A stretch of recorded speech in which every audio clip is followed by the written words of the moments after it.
Se acaban de publicar los datos de la encuesta de población activa del cuarto trimestre de 2021.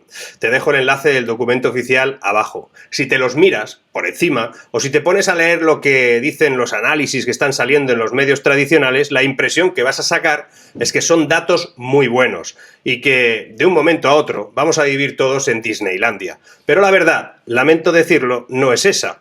Aunque en apariencia todo indica que son datos muy buenos, crece el empleo, desciende el paro y llueven panes por todas partes, en realidad hay elementos que indican que esos registros no son tan buenos. No soy pesimista. Te lo repito, soy un tipo optimista, pero que para gestionar adecuadamente el escenario que me toca vivir es fundamental mantenerse bien informado, y no solo con lo que nos gusta escuchar. Al final de este vídeo te voy a dar unas cifras comparadas muy curiosas que te van, como mínimo, a sacar una sonrisa. Eso será al final, pero ahora piensa en lo siguiente. Un optimista sin información crítica es un iluso, un pesimista sin información es un cenizo, pero alguien que analiza la información disponible de un modo crítico es alguien que podrá afrontar con optimismo ese momento difícil. Si eres de estos últimos, quédate hasta el final, porque lo que hoy te voy a contar también te interesa.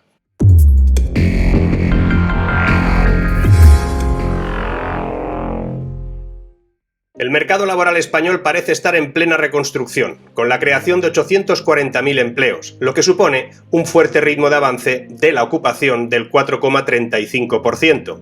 Se trata de la mayor ganancia de ocupados en un solo año desde 2005, cuando se llevó a cabo una regularización masiva de inmigrantes y se superó ligeramente el millón de nuevos trabajadores. Hasta aquí todo bien. El número total de ocupados se sitúa en 20.184.000 personas, superando en 200.000 el empleo de antes de la crisis sanitaria, pero aún lejos de los máximos de trabajadores registrados en el tercer trimestre de 2007, cuando se contabilizaron 20,7 millones. Por todo esto, la tasa de paro descendió al 13,33%, 2 puntos menos que hace un año. Hasta aquí, también bien. El patrón de creación de empleo indica que 8 de cada 10 nuevos puestos de trabajo se generaron en el sector servicios, 700.000 y pico.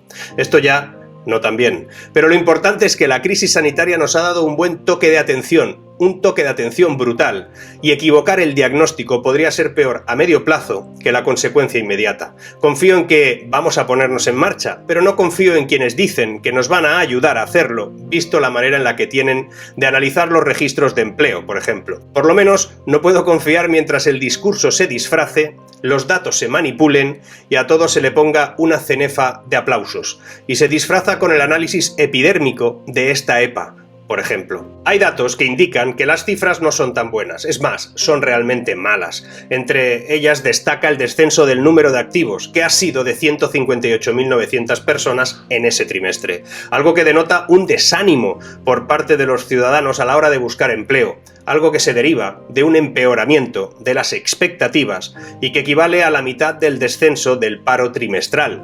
Otro dato clave es que, en tasa interanual, el crecimiento de los individuos activos se empieza a ralentizar.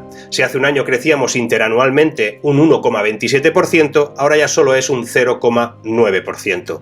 Y esa ralentización en la tasa interanual de actividad no deja de descender desde el segundo trimestre del año pasado, lo que muestra el pesimismo en el que se está instalando entre los ciudadanos por empeoramiento verdadero del horizonte profesional y de muchas otras cosas. Otro aspecto a tener en cuenta es que la creación de empleo trimestral se sigue parando. Se ha pasado de crecer 359.000 personas en el tercer trimestre a 153.000 en el cuarto, es decir, 200.000 empleos menos generados comparando 3 meses con los otros 3. Esos son casi 14.000 empleos menos de los que se creaba trimestralmente en el mismo trimestre de 2020, que fueron 167.000. Y tengamos en cuenta que en ese 2020 no había vacuna en marcha. Todo eso a pesar de que en 2020 había muchas más restricciones que en 2021, con lo que el peor comportamiento respecto al cuarto trimestre del 2020 es muy preocupante. Y 3 datos más.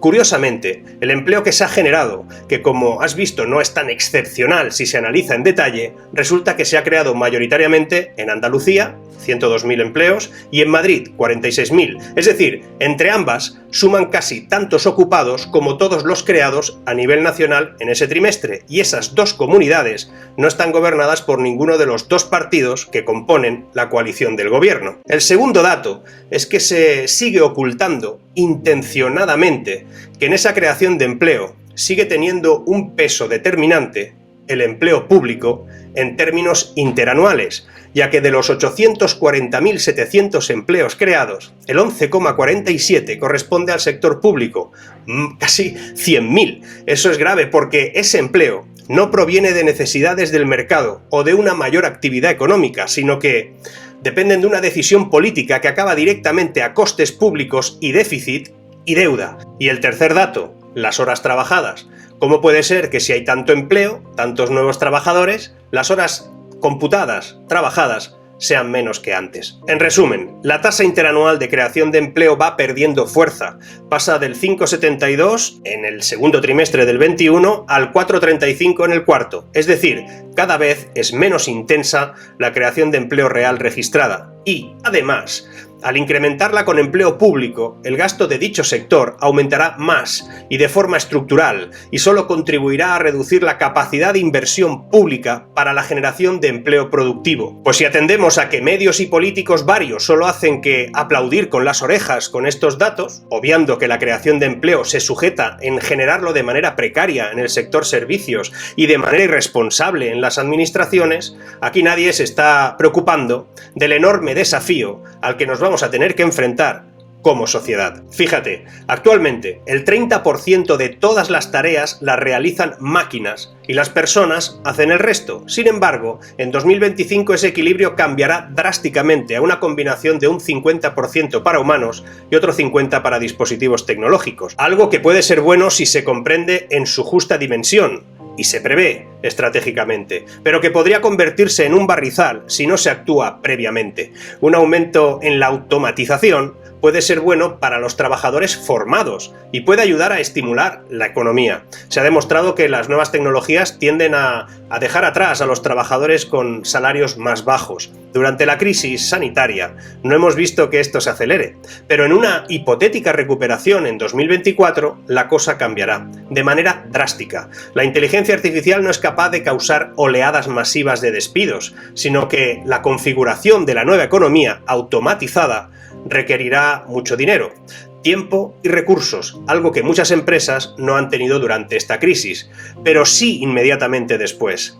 Hay un estudio de Randstad Research que asegura que la mitad de los empleos que tenemos ahora mismo, por ejemplo, en España, se automatizarán a lo largo de esta misma década, y eso es muy clarificador. 1 de cada 5 empleos tiene una alta probabilidad de ser realizado por un robot y un 30% más tienen una probabilidad significativa de ser ocupados por otra máquina autónoma. Y lo cierto es que, de la misma manera que los trabajos de hoy, los de hoy en día, no tienen nada que ver con los de hace 2 o 3 décadas, los que tendremos en unos años probablemente serán muy distintos a los que estamos viendo ahora mismo. Concretamente, en el caso de España, un 52% de los puestos de trabajo se van a automatizar a lo largo de los próximos años, lo cual no significa que se vayan a destruir empleos, sino que se sustituirán por otros nuevos. Esto es algo que empieza a ser un discurso oficial, pero habría que ir con cuidado, porque esa sustitución no es algo que se vaya a producir de forma automática o por ciencia infusa. Se produce siempre y cuando tengas una hoja de ruta para amortiguarlo. Lo que es cierto es que hay dos estimaciones que apuntalan esa tendencia. La OCDE calcula que el 65% de los niños terminará trabajando de algo que ahora mismo no existe. El Foro Económico Mundial apunta a que a partir del 2023 surgirán en estos años 133 millones de empleos nuevos. Es evidente que cambiarán las cualidades, sobre todo las más demandadas para los trabajadores. Será importante, por supuesto, tener conocimientos digitales en el ámbito tecnológico, pero también habrá que tener otras competencias, las que se llaman habilidades blandas. Se pueden enumerar: pensamiento crítico, inteligencia emocional, creatividad. El informe que te he comentado y de los estudios de instituciones que apuntaba también hablan de que la percepción de una automatización cada vez más profunda se va a producir. Pero esa percepción no la tiene el gobierno, ni sus altavoces, y si la tienen, no dicen ni pío. Hazte la siguiente pregunta. ¿Tu puesto de trabajo es robotizable ahora? ¿Y en 5 años? ¿A qué te vas a dedicar cuando eso pase? ¿Cuáles serán tus funciones? ¿En qué vas a formarte para afrontarlo? ¿Qué ha previsto el gobierno de tu país en ese sentido, a la vez que aplauden los datos puntuales del empleo? El problema es la absoluta miopía en la que residen nuestros dirigentes, en esa endogamia obscena en la que se mueven a diario y que viven a años luz de la problemática real e inminente. No sé si es por falta de preparación, de conocimiento o simplemente por mala fe, pero toca pedirles que se pongan las pilas y el resto, nosotros, de irnos preparando en todos los sentidos. La oportunidad de entrar en un mundo mucho mejor está ante nuestras narices. Desperdiciar esa oportunidad sería una pena. Por eso, los datos, te invito a que los revises siempre en detalle. Y lo que te decía, igual voy a sacarte una sonrisa. Mira, ayer se publicaron las previsiones de crecimiento de 2021 para España, según el FMI. Ten en cuenta que aunque estamos en enero del 22, los datos reales del año anterior no se suelen tener hasta bien entrado el año corriente. Pero lo interesante es que ellos dijeron ayer que en 2021 debemos haber crecido un 4,9%. Pero ahora viene lo bueno, algo que no suele revisarse en ningún sitio. En enero del año pasado decían que creceríamos un 5,9, en abril decían un 6,4, en julio decían un 6,2, en octubre decían un 5,7 y ahora, como te digo, un 4,9. Joder, al final acertarán. Yo creo que con tanto intento alguna de esas cifras va a coincidir. Venga, dale al like, suscríbete si no lo estás, que ya llegamos a la cifra mágica y pronto nos vemos en directo. Hasta pronto.